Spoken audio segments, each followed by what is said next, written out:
सुंदर नगरी नाम के एक छोटे से गांव में धनीराम अपनी 3 बेटियों के साथ रहता था।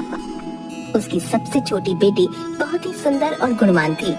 धनीराम अपनी दोनों बड़ी बेटी उषा और पीकू से भी ज्यादा प्यार अपनी छोटी बेटी सोना को करता था। अरे कहाँ हो मेरी प्यारी बेटियों, देखो मैं तुम्हारे लिए मेले से बहुत सुंदर सुंदर उपहार लाया हूँ। धनीराम की आवाज सुनकर उषा और पीकू बाहर आंगन में आती हैं। अरे वाह पिताजी, आप आ गए। दिखाइए तो जरा, आप मेरे लिए मेले से क्या लेकर आए हैं? ये देखो उषा बेटी, तुम्हारे लिए मैं ये झुमके लाया हूँ। तुम्हें झुमके बहुत पसंद है ना? देखो। अरे ये झुमके तो बहुत सुंदर है पिताजी, मुझे ये बहुत पसंद आए। धन्यवाद पिताजी। अरे पिताजी, आप मेरे लिए क्या लाए हैं? जल्दी से दिखाइए ना, मुझसे तो बिल्कुल भी सब्र नहीं हो रहा है। दिखाइए ना पिताजी। अरे हाँ हाँ पीकू बेटा, ये देखो मैं तुम्हारे लिए ये पायल लेके आया हूँ। मेले में यही सबसे सुंदर पायल थी, हाँ, जो मैंने तुम्हारे लिए खरीद ली। तुम्हें पायल पहनना पसंद है ना? आप मेरे लिए ये पायल लाए हैं? पायल सुंदर है पिताजी, लेकिन मुझे तो ये हार पसंद है। क्या मैं ये ले सकती हूँ पिताजी? ये हार तो मैं सोना बेटिया के लिए लाया हूँ, उस पर ये खूब जचेगा। ये सुनकर पीकू गुस्से से लाल हो जाती है। तभी सोना अपने कमरे में से बाहर आती है। अरे पिताजी, आप आ गए। मेरे प्यारे पिताजी, कितनी देर लगा दी आपने आने में। अरे सोना बेटिया, ये देखो मैं तुम्हारे लिए मेले से क्या लाया हूँ। ये देखो, ये हार मैं तुम्हारे लिए लाया हूँ, तुम पर ये बहुत सुंदर लगेगा। सोना हार देखकर बहुत खुश हो जाती है। अरे ये सच में कितना सुंदर है पिताजी, मैं इसे अपनी सहेली रिंकी के जन्मदिन में पहनकर जाऊंगी। आप मुझे लेकर चलेंगे ना पिताजी, रिंकी के जन्मदिन पर? नहीं सोना बेटिया, मैं तुम्हें नहीं ले जा सकता। मुझे जरूरी काम से गांव से बाहर जाना है, इसलिए तुम अपनी दोनों बहनों के साथ चली जाना। इसके बाद सोना वो हार लेकर अपने कमरे में चली जाती है और धनीराम भी वहाँ से चला जाता है। वहाँ खड़ी उषा और पीकू ये सब बातें सुन रही होती है। तभी पीकू उषा से, देखा उषा दीदी, उस चालाक सोना को कैसे पिताजी ने सबसे सुंदर हार दे दिया। अब वो सोना और सुंदर हार पहनकर हमें रोज जलाएगी। हाँ सही कह रही हो तुम, इस सोना ने न जाने कौन सा जादू कर दिया है। पिताजी हम दोनों से भी ज्यादा इस सोना से प्यार करते हैं। पीकू अपना सिर हिलाते हुए हाँ कहती है। उसके बाद दोनों अपने कमरे में चली जाती हैं। अगली सुबह सोना बहुत सुंदर ड्रेस पहनती है और वो हार भी, जो सोना के गले में बहुत चमकदार और सुंदर लग रहा होता है, जिसे देखकर दोनों बहनों को गुस्सा आ जाता है। इसके बाद तीनों बहनें रिंकी के घर जाने लगती हैं।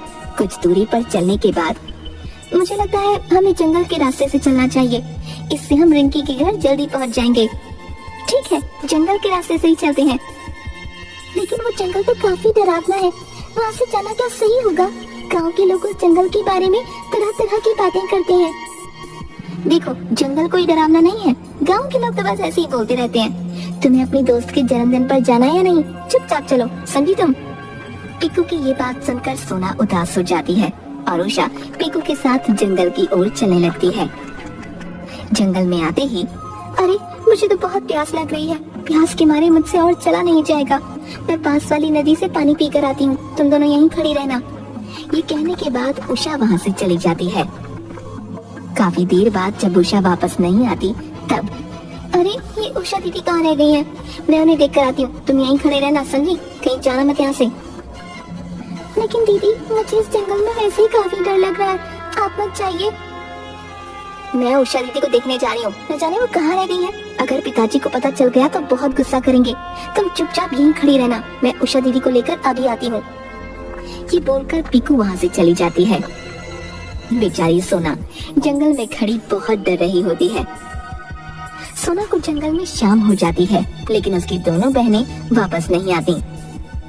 जब रात तक भी उसकी बहनें नहीं आती तो सोना रोने लगती है कि तभी सोना को जंगल में किसी के आने की आवाज सुनाई देती है। थोड़ी देर बाद सोना देखती है कि एक बहुत डरावनी बुढ़िया, जिसकी आंखें लाल होती हैं, उसने काले रंग की साड़ी पहनी होती है, वो सोना की तरफ काफी तेजी से आ रही होती है। मैं तुम्हें नहीं छोड़ूंगी, आज कितने दिन बाद मैं किसी इंसान का मांस खाऊंगी।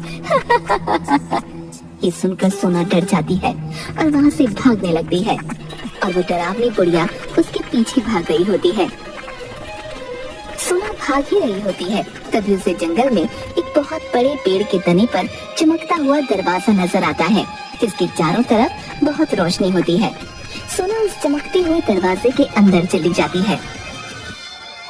उस दरवाजे के अंदर एक अलग ही दुनिया होती है। वहाँ चारों तरफ सुंदर सुंदर फूल होते हैं और अलग अलग तरह के जानवर। बहुत सारे छोटे छोटे सुंदर पेड़ होते हैं और उन सब के बीच एक बहुत बड़ा और विशाल चमचमाता हुआ एक पेड़ होता है, जिसके ऊपर बहुत सुंदर तितलियां बैठी होती हैं। उस पर रंग बिरंगे फल लगे होते हैं, जो देखने में बहुत सुंदर लग रहे होते हैं। उस विशाल पेड़ के सामने बहुत सुंदर नदी भी होती है। सोना ये सब देखकर हैरान हो जाती है। अरे ये कहाँ आ गई मैं? इतनी सुंदर जगह तो मैंने पहले कभी नहीं देखी। सोना नदी के किनारे बैठ जाती है। थोड़ी देर बाद सोना को प्यास लगती है और जैसे ही वो उस नदी से पानी पीती है, तभी सोना को एक आवाज आती है।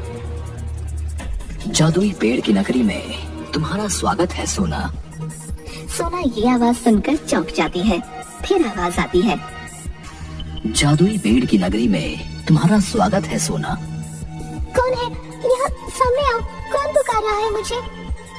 मैं तुम्हारे सामने ही हूँ सोना। मेरा नाम जादुई पेड़ है। इस जादुई पेड़ की नगरी में कोई नहीं आ सकता। यहाँ सिर्फ वही इंसान आ सकता है जिसका हृदय साफ और कोमल होता है। उस विशाल पेड़ की तरफ देखते हुए, ओह, तो ये तुम हो? क्या तुम जादुई पेड़ हो? तुम बहुत सुंदर और विशाल हो। क्या तुम मेरी सहायता कर सकते हो जादुई पेड़? मैं यहाँ से अपने घर जाना चाहती हूँ। मुझे सब पता है सोना।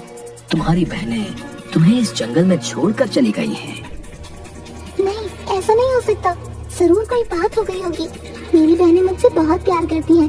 वो ऐसा नहीं कर सकती हैं। और सोना रोने लगती है। चुप हो जाओ सोना, तुम यहाँ सुरक्षित हो। हे सुंदर पेड़, क्या अब मैं कभी अपने घर नहीं जा पाऊंगी? नहीं सोना, तुम जरूर जाओगी, लेकिन मैं तुम्हें इस जंगल से बाहर नहीं ले जा सकता हूँ। जब कोई भला इंसान मेरी इस नदी का पानी पिएगा, तो वही तुम्हें इस जंगल से बाहर ले जा पाएगा। तुम्हें उसका इंतजार करना होगा, और जब तक वो नहीं आ जाता, तुम्हें इसी जंगल में रहना होगा। कुछ देर बाद, हे विशाल पेड़, मुझे बहुत भूख लगी है। सोना, मेरी टहनियों में से एक पत्ता तोड़ो और आंख बंद करके जो भी तुम मांगोगी वही तुम्हारे सामने आ जाएगा। सोना ऐसा ही करती है कि तभी उसके सामने खाने की तरह तरह के मजेदार पकवान आ जाते हैं। जब भी सोना को भूख लगती, सोना ऐसा ही करती। ऐसे जंगल में ही सोना को बहुत दिन बीत जाते हैं। सोना रोज किसी के आने का इंतजार करने लगी कि कब कोई आएगा और उसे उसके घर लेकर जाएगा। एक दिन सोना उस विशाल पेड़ की छाया में बैठी थी कि तभी अचानक एक फूल आकर सोना के सिर पर गिरा। जब सोना उस फूल को अपने हाथ में लेती है, तो उसमें से 2 तितलियां निकलती हैं।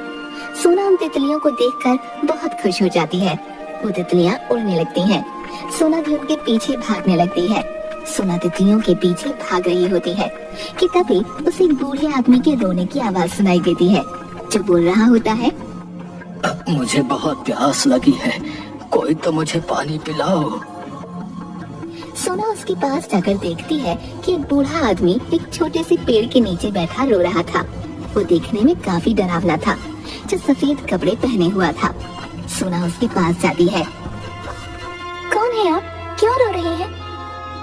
मुझे बहुत प्यास लगी है, मुझे पानी पिलाओ सुंदर लड़की। लेकिन आप हैं कौन और यहाँ इस जंगल में कैसे आए? मैं विशालगढ़ का राजा अमरदेव हूँ। मैं यहाँ एक बार शिकार करने आया था। मैंने इस जंगल में एक भालू को देखा और उसे अपने तीर से घायल कर दिया। लेकिन वो कोई साधारण भालू नहीं था, बल्कि एक तपस्वी था जो वेश बदलकर तपस्या कर रहा था।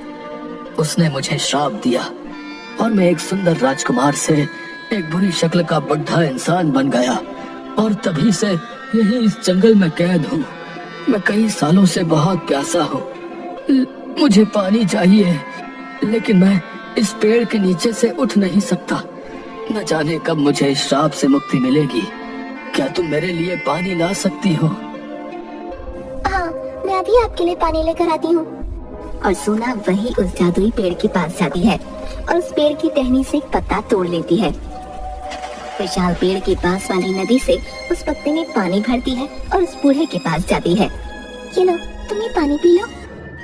बूढ़ा जैसे ही वो पानी पीता है, अचानक से एक सुंदर युवक के रूप में बदल जाता है। अरे मैं तो अपने पुराने रूप में आ गया। तुम्हारा बहुत बहुत शुक्रिया सुंदर लड़की। तभी उन दोनों को एक आवाज सुनाई देती है। राजकुमार अमरदेव, तुम श्राप से मुक्त हो गए हो। सोना एक साफ दिल की लड़की है, जिसके हाथ से पानी पीकर तुम दोबारा से अपने असली रूप में आ गए हो। अब तुम ही सोना को इस जंगल से बाहर लेकर जा सकते हो, क्योंकि तुम्हारी एक गलती की सजा तुम्हें मिल चुकी है और तुम्हारा दिल भी सोना की तरह एकदम साफ है। हे जादुई पेड़, क्या अब हम इस जंगल से बाहर जा सकते हैं? लेकिन कैसे? मेरे सामने वाली नदी के जरिए तुम इस जंगल से उस पार पहुंच जाना। उस पार जाते ही तुम अपनी दुनिया में चले जाओगे। तभी पेड़ की शक्तियों से अचानक से उस नदी में एक बहुत सुंदर नाव आ जाती है। ये नाव तुम्हें उस पार पहुंचा देगी मेरे बच्चों। तुम्हारा बहुत बहुत धन्यवाद जादुई पेड़, तुम बहुत अच्छे हो। मैं तुम्हें बहुत याद करूंगी। मेरी टहनियों में से एक पत्ता तोड़ो सोना और अपने साथ ले जाओ। तुम्हें जब भी मेरी याद आएगी मैं तुम्हारे सामने आ जाऊंगा सोना। लेकिन कभी भी किसी को मेरे बारे में नहीं बताना सोना। मैं एक रहस्यमयी पेड़ हूँ। मेरी इस जादुई नगरी के बारे में बाहरी दुनिया को नहीं पता लगना चाहिए। ठीक है रहस्यमयी पेड़, मैं कभी किसी को तुम्हारे बारे में नहीं बताऊंगी और न ही तुम्हारी इस जादुई नगरी के बारे में किसी को बताऊंगी। पेड़ अपनी उदास भरी आंखों से दोनों को विदा करता है। इसके बाद दोनों उस नाव में बैठते हैं और फिर से अपने गांव में आ जाते हैं। वो राजकुमार सोना को उसके घर लेकर जाता है। तभी धनी राम अपने घर में उदास बैठा होता है। सोना को देखते ही, अरे मेरी प्यारी बेटी, तुम आ गई। कहाँ चली गई थी तुम?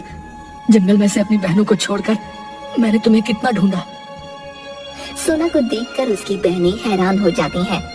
अरे उषा दीदी, ये कैसे वापस आ गई? अब ये पिताजी को सब बता देगी कि हम दोनों इसे जंगल में छोड़कर आए थे। अब पिताजी तो हमें घर से ही निकाल देंगे। मुझे माफ कर दीजिए पिताजी, मैं डर की मारी जंगल से आगे निकल गई थी। इसमें उषा और पीकू दीदी की कोई गलती नहीं है और उस जंगल से मैं बाहर ही नहीं निकल पा रही थी। लेकिन जंगल से इस राजकुमार ने ही मुझे निकाला और यहाँ आपके पास लेकर आ गए। ये सब बातें उसकी बहनें सुन रही थी और उन्हें अपनी गलती का एहसास हुआ। उषा और पीकू सोना के पास आती हैं। हमें माफ कर दो प्यारी बहन, हमने तुम्हारे साथ बहुत गलत किया। तुम सच में दिल की बहुत अच्छी हो, हमें माफ कर दो। कोई बात नहीं मेरी प्यारी बहनों, मुझे पता है आप दोनों मुझसे बहुत प्यार करती हो। मेरे लिए इतना ही काफी है कि आप दोनों को अपनी गलती का एहसास हो गया। मुझे आप दोनों से कोई शिकायत नहीं। इसके बाद तीनों बहनें गले मिलती हैं। हे राजकुमार, तुम मेरी सबसे प्यारी बेटी को जंगल से निकाल कर लाए हो। तुम्हारी वजह से ही सोना हमें दोबारा मिल पाई है। तुम बहुत बहादुर हो। क्या तुम हमेशा के लिए सोना की रक्षा करोगे? तुम मेरी बेटी सोना से विवाह करोगे? हाँ क्यों नहीं, मैं सोना से ही विवाह करूंगा। सोना बहुत साफ दिल की और अच्छी लड़की है। ये मेरे लिए सौभाग्य की बात होगी अगर सोना मेरी पत्नी बनेगी। इसके बाद बड़ी धूमधाम से सोना और उस राजकुमार की शादी की जाती है और सोना हंसी खुशी राजकुमार के साथ उसके महल में रहने लगती है। हमेशा बुराई पर अच्छाई की ही जीत होती है।